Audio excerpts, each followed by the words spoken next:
सैयद साहब, पहले आरएसएस की तरफ से बयान आया कि पाकिस्तान की सब टॉक्स होनी चाहिए। अब जो है एक्सआरबी चीफ की जानिब से भी सेम जो है ख्यालात का वहाँ पर मुजाहरा किया गया है। तो आप इस चीज़ को कैसे देखिए, आपको पता है अपनी पार्टी का एक वाज़िया स्टैंड है। पाकिस्तान से बात करना या ना करना ये सेंट्रल गवर्नमेंट के पर्व्यू में है, वो जो समझेंगे वो करें। लेकिन हमारा मुतालबा है, जब आज आप पाकिस्तान के साथ बात करने की बात करते हैं तो जम्मू कश्मीर के यूथ, जम्मू कश्मीर के लोगों के साथ जो वादा प्राइम मिनिस्टर ने किया है, होम मिनिस्टर ने किया है, हमारा मुतालबा है कि उनके साथ डायलॉग फ़ौरन से पेशतर शुरू किया जाए, क्यों इनके मसाइल हैं। इनकी वजह से अमन जम्मू कश्मीर वापस लौटा है। और अगर कोई अभी भी सफ़र कर रहा है, वो जम्मू कश्मीर का नौजवान और जम्मू कश्मीर के लोग सफ़र कर रहे हैं। प्राइम मिनिस्टर और होम मिनिस्टर से दरख्वास्त है कि वो जैसा वादा उन्होंने किया है अपने लोगों के साथ बात करें, ताकि एक खुशहाल जम्मू एंड कश्मीर जो पूरे मुल्क के लिए खुशाइन बात होगी, उससे शुरुआत हो। सर ब्रिक्स का 2 रोज़ा इजलास आज दिल्ली में शुरू हुआ और सबसे बड़ी चीज़ इसमें ईरानियन ऑफिशियल्स जो हैं वो भी दिल्ली पहुंचे हैं। अच्छी बात है। देखिए, अगर दुनिया में अमन किसी भी की कंट्रीब्यूशन से भी हो सकता है। ब्रिक्स एक बहुत मजबूत फोरम है। अगर इसमें से भी कोई ऐसी चीज़ निकल आए जिससे खित्ते में अमन हो जाए, क्योंकि आप देख रहे हैं जिस तरह से हमारे प्राइम मिनिस्टर को कहना पड़ा कि आप ऑस्टेरिटी मेजर्स करिए, कहीं ना कहीं लगता है कि आने वाले दिन बड़े ख़राब होने वाले हैं। लगता है कि लोगों पे बड़ी मुश्किलात आने वाली हैं। वो सब इस वजह से जो जंग ईरान और अमेरिका के दरमियान है। अगर ब्रिक्स उसमें कुछ कंट्रीब्यूशन कर सकता था, ये आम लोगों के लिए रिलीफ होगा।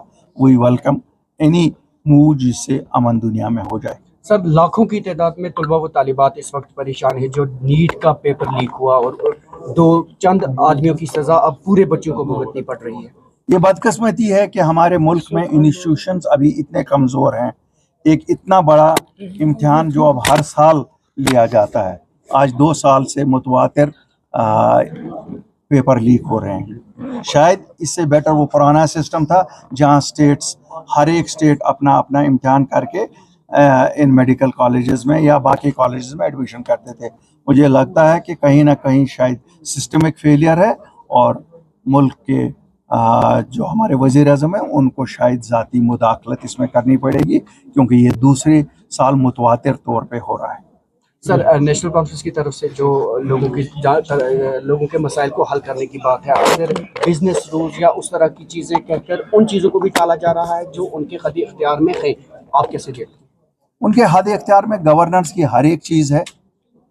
शायद ये हो सकता है कि उनको सिक्योरिटी रिलेटेड चीज़ों पे इख्तियार ना हो। गवर्नेंस की ही फुकदान है जम्मू कश्मीर में, सिक्योरिटी का इस वक्त कोई फुकदान नहीं है। और हमारे वज़ीर आला साहब को चाहिए कि वो बेसिक गवर्नेंस की तरफ तवज्जो दे दें, क्योंकि बेसिक गवर्नेंस में लोग बड़े परेशान हैं। लोग यहाँ महल नहीं ढूंढते हैं, लोग मामूली चीज़ें ढूंढते हैं। लोग यहाँ वो देते हैं जो PMY में आपको गवर्नमेंट ऑफ इंडिया की स्कीमें हैं, इनको डॉक्यूमेंट्स ही खाली वहाँ तक भेजने, वो नहीं भेजे जा रहे हैं। यहाँ अगर पटवारी के पास मामूली फ़र्द के लिए जाते हैं, 4-4, 5-5, 6-6 महीने किसी को पटवारी से फ़र्द नहीं मिलती है। यहाँ राशन में अगर किसी को अपने आप को ऐड कराना है या सब माइनस कराना है, वो नहीं होता है। यहाँ जिनको AIY की चंदियाँ निकालनी है उनको वो नहीं मिल रही है, उनको हाई कैटेगरी में रखा गया है। वो बेसिक गवर्नेंस की चीज़ें। यहाँ बिजली फीस जिनको लाखों में दिखाया जा रहा है बकाया है, जबकि कोई मीटर नहीं था, कोई चीज़ नहीं था जिससे वो था। खुद ही बिलें बनाई हैं, खुद ही बिलें भेजी हैं लोगों को। तो इन सब चीज़ों की यहाँ कमी है। मुझे लगता है चीफ मिनिस्टर साहब को इन सब चीज़ों पर तवज्जो देना चाहिए। ईंधन की बचत को लेकर एक बड़ी मुहिम PM ने शुरू की है और उनको अब दीगर जो वज़रा हैं या चीफ मिनिस्टर से वो भी फॉलो कर रहे हैं। How will you react on this? मुझे लगता है उनकी तरफ से जो ये आया हुआ है, मैं ये कह सकता हूँ आपको, हाँ, मैंने तो पर्सनली शुरू किया है आज ही।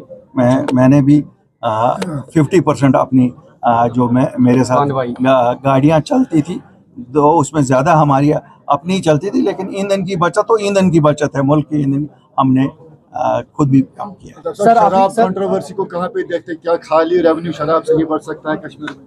और इसी बीच बीजेपी ने ये भी इल्ज़ाम लगाया कि शराब से जो भी रेवेन्यू आता है दीन इस्लाम में वो भी हराम है। देखिए, दीन को इसमें ना लाएं तो अच्छा है। शराब पे पाबंदी लगनी चाहिए, क्योंकि मैं तो गवर्नर साहब के ही नशा मुक्त पे यकीन रखता हूँ। ये सबसे बड़ा नशा है जो लोग यहाँ करते हैं, तो इसको भी बंद करना चाहिए। सर, आखिरी सवाल, वज़ीर आला हाल ही में अमित शाह से मिलने के लिए दिल्ली में गए। बीजेपी ने ये कहा, सीएम ने कहा कि हम स्टेट फूड या बाकी चीज़ों के मुद्दों पर बात करेंगे, लेकिन बीजेपी ने कहा कि सीएम इनसिक्योर फील कर रहे हैं। वेस्ट बंगाल में जो इलेक्शंस के नताइज आई, इनसिक्योरिटी थी, और वो मुबारकबाद देने के लिए अमित शाह के पास गए। How will you react? देखिए, हम तो जब मुबारकबाद देने की बात है, अपनी पार्टी से सीखे, हम तो ओपनली मुबारकबाद देते हैं, इसमें शर्माने की कोई बात नहीं। और जहाँ तक होम मिनिस्टर से मिलने का, ये कोई चोरी नहीं है, मुल्क के होम मिनिस्टर हैं। बात तो वही है जो इलेक्शन में ये कहते थे कि जो उनके पास जाएगा वो एजेंट है। आज तो वो कह नहीं सकते हैं, क्योंकि आज वो आए दिन वहाँ जाते हैं, हर एक मौका ढूंढते हैं। और मुबारकबादी देना भी कोई बुरी बात नहीं है, मुझे नहीं लगता है मुबारकबादी में कोई बुरी बात है। और उनके साथ रिश्ता अपना जतलाना भी बुरी बात नहीं है। अगर इनका रिश्ता है तो ये डरते क्यों हैं? ये रिश्ता तो है ना। वो मुल्क के प्राइम मिनिस्टर हैं, मुल्क के होम मिनिस्टर हैं, और जब शुक्रिया 5,000 करोड़ के लिए करते हैं तो इसलिए भी शुक्रिया कर सकते हैं कि साहब आप हमारी मदद करते हो रोज़। और उमर साहब में एक ये चीज़ तो है, वो ओपनली कन्फेस कर रहे हैं कि वो चाहते तो हमें इकोनॉमिकली सप्रेस कर सकते थे, लेकिन उन्होंने नहीं किया। और यही हम हमेशा कहते हैं, अपनी पार्टी का मानना है हमें जो गाँव दिए दिल्ली ने दिए, लेकिन जो मदावा भी मिलेगा वो भी दिल्ली से मिलेगा। इसमें कोई शर्माने की बात नहीं है, कहने में सच है। लेकिन साथ ही ये बात भी है, बीजेपी हमारी दोस्त नहीं हो सकती है, लेकिन हिंदुस्तान की हुकूमत हमेशा से जम्मू कश्मीर के लोगों के उनके साथ चलना पड़ेगा, क्यों हमारे लीडरों ने इल्हाक वहीं किया है। इसलिए हमें जो लेना है, कहीं मेहनत समाजत करके लेना है, कहीं अपने मेरिट्स पे लेना है, कहीं कन्विंस करके लेना है। आज हम आपके साथ शेयर करना चाहते हैं, आज सबिया भट्ट साहिबा ने हमारे साथ ज्वाइन किया है। इन्होंने इलेक्शन लड़ा था, 2024 का असेंबली इलेक्शन लड़ा था कुपवारा से, और आज इन्होंने फॉर्मली अपनी पार्टी में ज्वाइन किया है।